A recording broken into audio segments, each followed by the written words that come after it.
नमस्कार साथियों, YouTube channel साहित्यिक संवर्धन मंच पर आप सभी का स्वागत है। आज के इस वीडियो में हम माध्यमिक शिक्षा बोर्ड राजस्थान अजमेर के पाठ्यक्रम के अनुसार हिंदी साहित्य प्रथम की पाठ्यपुस्तिका सरयू के 11वें काव्यखंड का अध्ययन करने वाले हैं। सुमित्रा नंदन पंत की इस प्रकरण में 2 कविताएं हैं, भारत माता और धरती कितना देती है। आज हम पहली कविता का अध्ययन करेंगे जो भारत माता नाम की कविता है। यदि आप चैनल पर पहली बार ही जुड़ रहे हैं तो चैनल को सब्सक्राइब कर बेल आइकन को दबा दें ताकि आपको हर नया वीडियो मिलता रहे। तो फिर चलिए हम शुरू करते हैं। पहली कविता भारत माता सुमित्रा नंदन पंत, जो कि प्रकृति के सुकुमार कवि है और प्रकृति की जो सचेतना है वो उनको बार बार नया संकेत प्रदान करती है। तो इसलिए पंत की कविता भारत माता का परिचय और उसके बाद में हम भारत माता कविता की पूरी व्याख्या करेंगे, उसको समझेंगे।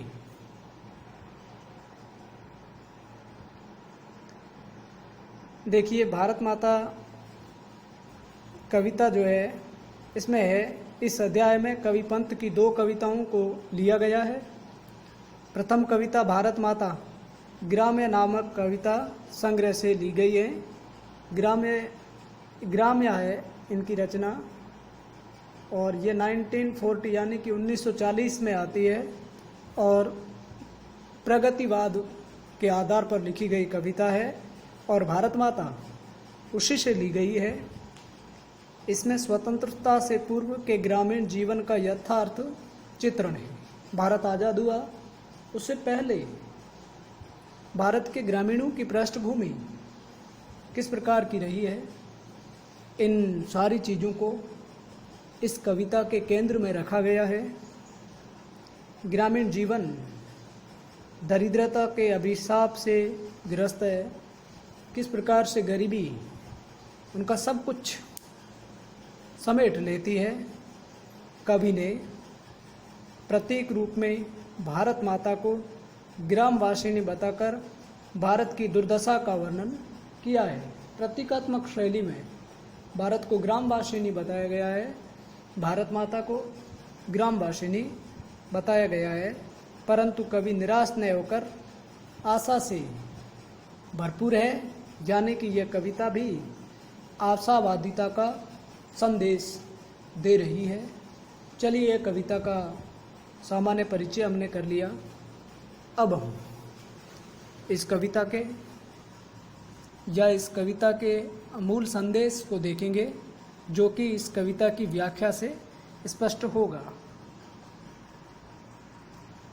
भारत माता ग्रामवासिनी, खेतों में फैला है श्यामल धूल भरा मेला सा यांचल, गंगा यमुना में आंसू जल, मिट्टी की प्रतिमा उदासीनी।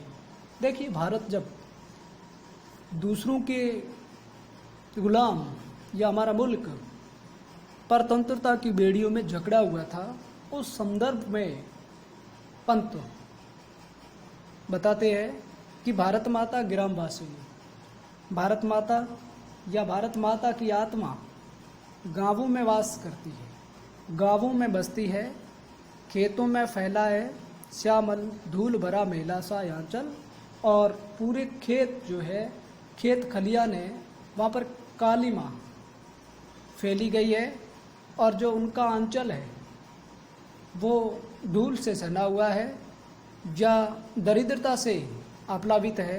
गंगा यमुना में आंसू जल, मिट्टी की प्रतिमा उदासीनी, और गंगा और यमुना के रूप में भारत माता की अश्रु जल है और मिट्टी की यह मूर्ति या एक प्रकार से दूसरों के हाथों में जकड़कर रखी गई भारत माता आज उदास है, विषण है, दुखी है, खिन्न है, क्यों?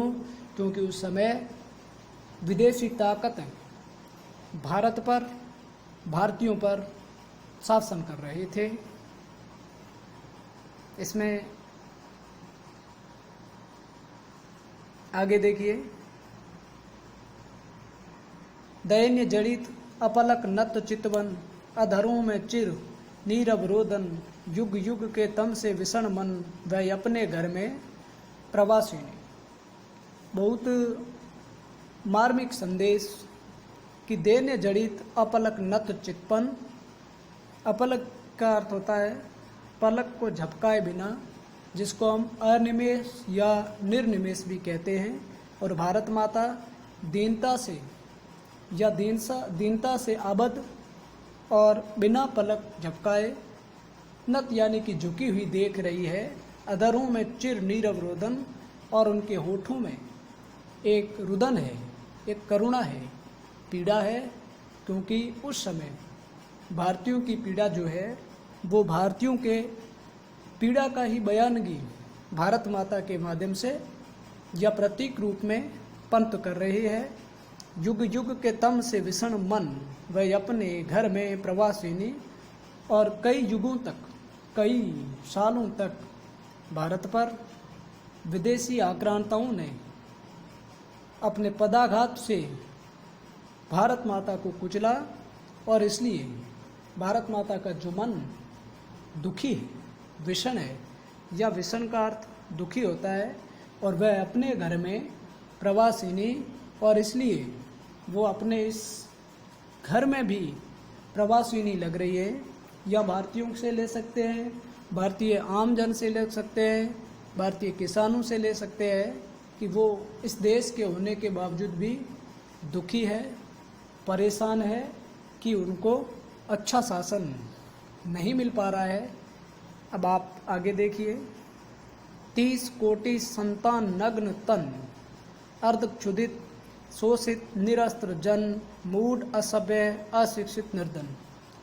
और इस कविता में, भारत माता नामक कविता में, भारत की 30 करोड़ संतान जो है वो बताई गई है। उनके पहनने को कपड़े तक नहीं है, अर्धनग्न है, ऐसी व्यवस्था है। उनके लिए पहनने को कपड़े नहीं, अर्धक्षुधित।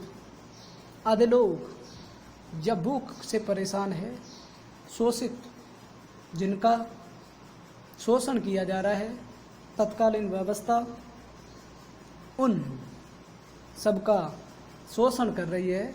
निरस्त्र जन, और वो निहत्थे हो गए हैं। और ऐसी स्थिति में मूढ़, असभ्य, अशिक्षित, निर्धन, अशिक्षा, गरीबी, दरिद्रता, मूर्खता, असभ्यता, इन सब चीज़ों ने भारत माता के या भारत माता पर या भारत के ग्रामों में निवास करने वाले लोगों पर अपना छत्ता डाल दिया है। और आगे, नतमस्तक तरुतल निवासिनी, और नतमस्तक यानी कि झुकना, और यहाँ तरुतल निवासिनी, तरु वृक्ष को कहते हैं तल यानी कि उनके नीचे।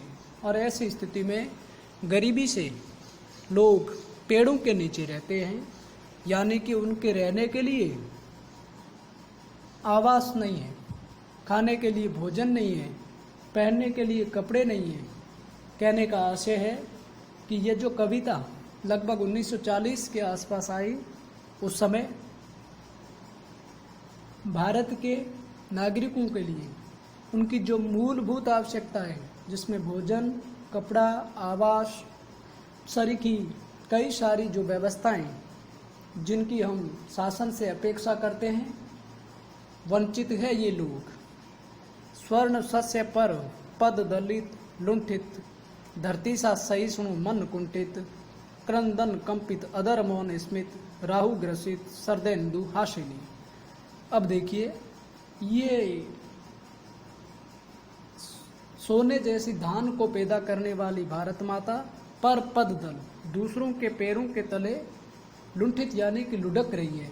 यहाँ के लोग दूसरों के पैरों के तले कुचले जा रही है, विदेशी आक्रांताओं के पैरों के तले कुचले जा रही है। धरती सा सहिष्णु मन कुंठित, और धरती के जैसा सहनशील मन यहाँ के लोगों का भी है, आज कुंठा का शिकार हो गया है, पीड़ा का शिकार हो गया है। क्रंदन कंपित अधर मौन स्मित और उनके गले से चीखें निकल रही है, फिर भी एक मुस्कान है, शांत मुस्कान है। स्मित मुस्कान को कहते हैं, मंद मंद मुस्कान उनके चेहरे पर दिख रही है, लेकिन फिर भी उनके चेहरे पर चिंताएं हैं। इसलिए राहु ग्रसित सर्देन्दु हासिनी, सर्द पूर्णिमा या सर्द का जो चंद्र है राहु से ग्रसित हो जाता है।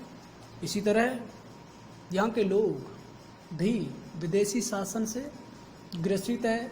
जिस प्रकार से शरद चंद्रमा पर राहु का असर होता है और वो दुखी हो जाता है, इसी प्रकार से यहाँ के लोग विदेशी आक्रांताओं की व्यवस्था से परेशान है। अब आप आगे देखें। चिंतित भ्रकुटी क्षितिज तिमिरंकित, नमित नयन नभ वाष्प आचित, आनंद श्री छाया शशि उपमित, ज्ञान मूड गीता प्रकाशिनी। चिंतित भ्रकुटी क्षितिज तिमिरंकित, तिमिरंकित यानी कि अंधेरे से, भ्रकुटी भौं से कहते हैं, और नमित झुके हुए, नयन आँख, नभ गगन, शशि चंद्रमा, बाकी ठीक है। और चिंता से जिस प्रकार से क्षितिज पर यहाँ धरती और अंबर मिले हुए दिखते हैं, वहाँ पर धुंधलापन दिखता है। लोगों के चिंता से उनकी भौहों के माध्यम से उनको सामने धुंधलापन दिखता है, संभावनाएं बहुत कम दिखती है। आनंद श्री छाया शशि उपमित, और चंद्रमा पर जिस प्रकार से छाया या आवरण छा जाता है, इसी प्रकार से यहाँ के लोगों पर अराजकता हावी है। अराजकता का असर बहुत ज़्यादा है, जिनसे वे लोग परेशान है। ज्ञान मूठ गीता प्रकाशिनी, और गीता का संकेत, गीता का ज्ञान कराने वाली भारत माता आज, या भारत माता पर आज विदेशी आक्रांताओं ने इस प्रकार से अपने पांव दबा दिए हैं या जमा लिए हैं कि सारे लोग, यहाँ का आमजन, किसान, सामान्य मजदूर बहुत ज़्यादा परेशानी भोग रहा है। और आगे सफल आज उसका तप संयम, पिला अहिंसा स्तन्य सुदोपम। यहाँ इन पंक्तियों में कवि का आशावादी विचार जो है वो प्रस्फुटित होता है कि इतनी पीड़ा या तप और संयम है वो सफल होता है। और पिला अहिंसा स्तन्य सुदोपम, और अहिंसा का अमृत पूरी दुनिया को भारत ने पिलाया है। भारत में सत्य, अहिंसा, ब्रह्मचर्य, अस्त्य, परोपकार, विश्व कल्याण की कामना, इस प्रकार के आदर्श रहे हैं। और भारत ने अनेक तकलीफ़ें तप और संयम के माध्यम से दुनिया को एक अच्छा संदेश दिया है। ये कवि को एक आशावादिता का संदेश लगता है। हरति जन मन भय, भव तम श्रम जग जननी, जीवन विकासिनी भारत माता ग्रामवासिनी। हरति यानी कि हरण करती है, जन मन भय, हरति जन मन भय, लोगों के डर का, लोगों के मन में व्याप्त भय को हरण कर देती है, हटा देती है। भवतम श्रम, और अंधकार को दूर करके श्रम का पेरोकार करने वाली ये जग की माता है, पूरे संसार की माँ है, जिन्होंने दुनिया को यहाँ पाला है। भारत में रहने वालों का भी पालन पोषण किया है, और जो आक्रांता जिसने भारत पर आक्रमण किया उनको भी इन्होंने पोषित किया है। जीवन विकासिनी, जीवन का विकास करने वाली भारत माता गांवों में बसती है। तो इस तरह से हमारी पहली कविता भारत माता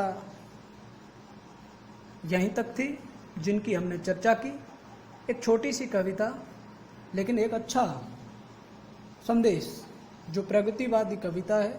सुमित्रा नंदन पंत, जो कि ग्राम्य में कई सारी कविताएं आई, उनमें भारत माता उनकी चर्चित कविता, जो हमारे पाठ्यक्रम में जगह पाने में सफल हुई। आज इस वीडियो में इतना ही। फिर मिलेंगे इसके पूरक भाग में धरती कितना देती है। तब तक के लिए लेते हैं इजाज़त। जय हिंद, वंदे मातरम।